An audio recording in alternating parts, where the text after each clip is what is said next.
Гоц өвдөстэй хүмүүсийн амьдрал ямар байдаг бол тэд аз жаргалтай байж чаддаггүй. Онцгой сод төрсөн гээд чамайг хинтээж тоглоулалгүй хаашаач гаргалгүй өсөвөл чи яах вэ? Эсэргүүн гэж барьж авч одоод тамлаж тарчилгаад, өсгөж сангаагаад, бүр хөлдөөж туршаад, эцэст нь иргэний бүртгүүлж үгүй, пассворд бичиг аримтч үгүй, аль ч улсын иргэн харьяалалгүй нэгэн болох чухал.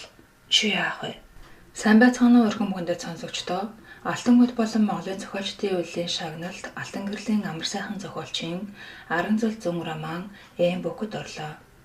Тус зохиолч маань бид бүхний сайн мэдэх эцүү анги болон тусгай салаа гэх мэт кинонуудын зохиолыг бичсэн мундаг чадварлаг зохиолч байгаа.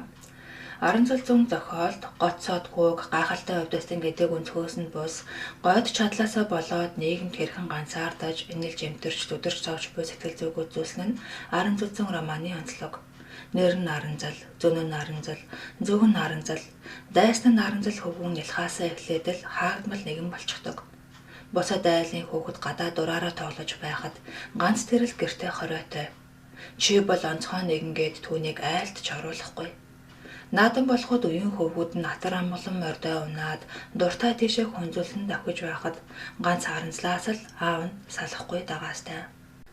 За мөн адил тус зохиолчийн маань өөр нэгэн зохиол болох хорж дийлээгүй хайр хэмээх тууж өгүүлгийн төврүүд Эм бүхэд орсон байгаа.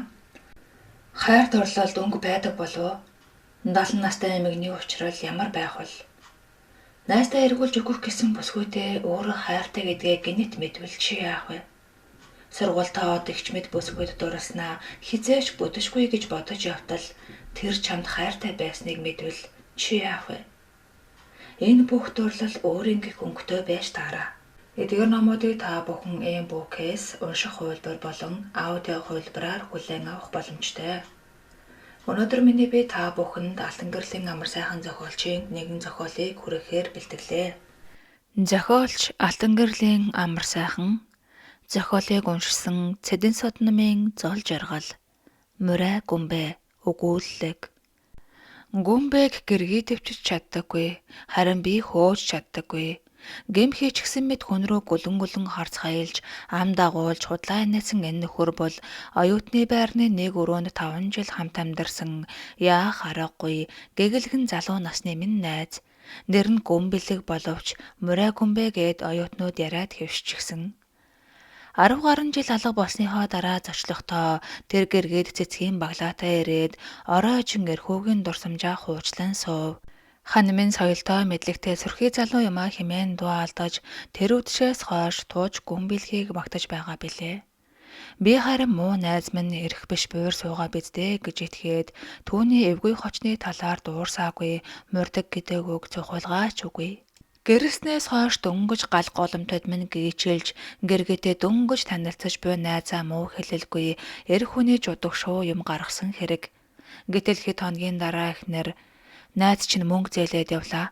Охины төлбөрийг хийхэд төр хойшлуулад 3 сая төгрөг шилжүүллээ гэдэг байгаа. Миний дотор пал хийгээд мордгийг нь хэлчих минь яав та 3 сая төгрөгч нохойн замаар гуйслаа. Гэхээс харуулсан ч найзынхаа Мурай гэгдэгч алдар сууг ахаад л ил болголгүй өнгөрөв. Ямиг яаж мэдхэв гэж горцсон ухаантай. Ердөө 7 хоногийн дараа буцаагаад хийчихнэ гэсэн юмсан танай Гүмбэ яачих вэ гээд хань минь бүтэн сар өнгөрсөн хойно өглөж дуулдана. Би Мурай аршинтай найз руу залгавч уцаа авахгүй таг болсныг хэлэлтэй биш. Боломжгүй яваа юм байлгүй гэх хайтай бовтнаад бушуухан сэтэв дөвөлөв. Ахин 1 сарын дараа миний Гүмбэ өгсөн хэмээн тоолуулсан шагнал цалин гинтийн аудитаар илэрч гэр дөргөөсөн шингэн дуу хадсан нь бэрх. Ингээд Мурай хочны тухай эрхүүд галзуу гүйдэг ганц бараа болох тарганы арсыг хааж байхгүй үнээр зараад өгье гэж мань мэтийг хошгоруулад өнөөх арсаа хааж байхгүй болгож мөрдөг муу зангийнхан тухай үннийг дэлгэв. Түүний мөрдөг гэдгийг эрхүү даяараа бүгд мэддэг. Гүмбэ морин шүү гэж амтай бүхэн хэлдэгч хэн нэгнийг морчихсан л байдаг тухай ярьж өгвөл бүтэлгүй амтан гэж анханаас нь хэлэлгүй яаваа гээд хань минь өгүүллээ. Удалгүй өнөөх Мурай чинь хээв нэг чихэр чимээс цэцгийн баглаатай орж ирээд бэлгээ эхнэрээр улаан нуурлуугаа шидүүлдэг юм байна. Гэсэн ч гүлэн харан зөөлөн дууран хат ужин дах буудан өнцөгдөө цугаад л байх. Царай түрхэн нэг л биш. Солонгос данх учирч ханасан бурхан шиг сайхан гэргээ минь гинэт нас бараад эвийн нэлх өргөн өнчрлөө гэд хоолойн захиртаад буйны ажил хөөцөлдөж хотоор холиход ядахтаа л бензиний хэдэн цаас гэснээ нулимс туслуулж ихнэр маань цочгсноо амаа дараад дагаад цэлэлзүүллээ. Ингээд сая төгрөгийг андын сэтгэлийн дэм болгон шилжүүлсэн агаад улаан цайм ханаа өнгөрлөө гэд худлаа ярьж явхам гэж 5 жил хамт сурахтаа 50 мөрүүлж хаширсан миний толгойд ч ороогүй юм. Тэр шөнөө би эрхүүгийн хэдийнхэн зарим нэг рүү утастаж буйны хандав цуглуулах талаар яриа үүсэгтэл ангийн бүсгүй өмнөөс дуалдаад эхнэр нь нас барсан гэдэг оргүй худлаа би баттай мэднэ хэмээн хашгирлаа. Ийм эмзэг зүйлээр хүн хуурч болно гэж үү хэмээн гэргий халаглаж тэр шөнө унтаж чадахгүй шогсорсоор л байсан юмдаг. Польш, Солонгос, Турк гээд хэдэн орныг дамжин элэг нэгтнээ морьсаар багтах шингэх газаргүй болчихсон тэрээр 10 гаруй жил амар жимэр сууцгааж дархан морой мэхийг нь мартагнаж амжсан бидэн рүүгээ эргэн ирж гарамгааж чаддаг бизнесээ сэргээсэн болж таарсныг яалтай билээ. Удалгүй ээжийг минь сэнхэртэл молгодоод аавын хуучны хаш хөөргөөр хормонд гангараад ирээ гэж морьснаар барахгүй манай 3 5 дугаар ангийн 2 охиныг ангаатал хуураад эхнэрийн болгон дээлхийг цүнхлээд зайсан нь өшөө хүрмээр. Анаал 2 сар сураггүй болсноо гүлэн хараад шин чихрийн цуглуулга ширээн дээр нүүрлөгөө шидүүлээд л ороод ирлээ. Чи ямар нүрээрээ манайх руу шагаадаг байна гэд би хөмшөө аядагч зөөлөн дуугараад л буудангийн өнцгөөс дээш алгуур ахаад л байх. Том төсөл хэрэгжүүлэх цоо шин санаа сэтсэн удахгүй мөнгө далаа шиг цалгина гэж суугааг нь шал худлаа гэж бодхоос сэтгэлд үнэнхүү тэртэй. Сэдэв огт санамсаргүй тийш холбирч бид хоёрын толгойг 180 хэм мэрэгтэл хошгоруулад ахин 500 зээлээд цааш туларч байсныг яана. Муухай амтныг ахаад босхоороо алхуулахгүй гэж ихнэр ойр дүү болдогч нэг мэтгэд мурай гүнбэ манад заларч ахсан л санаа алдаж суух. Эцэст нь миний тэргийг унаж най шүргсэн буурал эцэгтэй золгоно гэхээр нь юуны төрөнд аав нь намайг хүүшигээ сандаг гэдгийг бодоод эрх биш бичиг баримт нь миний нэр дээр болохоор муурж сарж дийлэхгүй гэд зөвшөөрлөө. Ингэж гэнсэн биш эхлээд хуурамч гэрээ батлуусныг нь нотлох гэж дараа нь түүнийг шорон цуулгалгүй өргөдлөө буцаах гэж 2 сар цагдаагаар гүйж махаа зулгаах шахав. Холын аймгийн малчинд зарагдсан унаагаа олж авч хонхоргоо сэвийг нь засуулж хоньны шивтрийг нь 20 дахин угаалгасаар ахин 1 сарыг барж мурай хүнд мориулж хашрах гэгчийг жинхэнэ утгаар нь амталдаг юм байна. Зарыг гэвч бүхээгтэн суумагц хамар сэтэрчих гээд худалдаж авах бүхэл ойртуух ч хүн олдохгүй. Өнөөхлөө гихнэр босоод авуулахгүй шууд хөөдөг болж санаа амраад байтал хэлж ирдэггүй хийсэж ирдэг зовлон манайхыг дайрчихсан нь бузартай амтныг хоймортой залж буйнаа хумслуусны гай барсад гэж бодогдоод зэвүү хүрлээ. Гүнбэ харин сураггүй ч өгөр мурайчийг бодгосөхөө надад хаанаас олдох вүлээ. Ханыгаа гэх сэтгэлийн шаналл автаж ах дүүс найз нөхөд дэрвихээрээ тусалж манайх цуслангийн байшингаа зарж өндөр төлбөрийг цуглуулж чадсан ч давшгүй том тэг гарч ирээд мэс засал хизээ хийгдхийг бүү мэд хүлээж суугаа минь хэцүү. Гэтэл заллингийн хэрэг татагдаад 5 сар мөрдөн цуусан сурагтай мордог нөхөр хээв нэг эхнэрийн тасаг руу ороод ирлээ. Гүнбэ минь нүднээс далдурж үз. Ханаа аврах гэж цуглуулсан хэдээсээ чамд одоо сохор зоосч мориулахгүй. Ингээд би асар зэвүүтэй хэлээд тавьчихсан зогсов. Хамт орж ирсэн эмчнүүдээ оройдоо гартал гайхснаа. Таны найз донор болохыг зөвшөөрсөн. Шинжилгээний бүх заалт тохирч байгаа. Ингэж дуу алдаж байна. Энчтэй донор болно гэж хошгоруулж хэдэн цаас морхол гэвэз гэх бодол өөрийн ирэхгүй толгойд гарвлаа.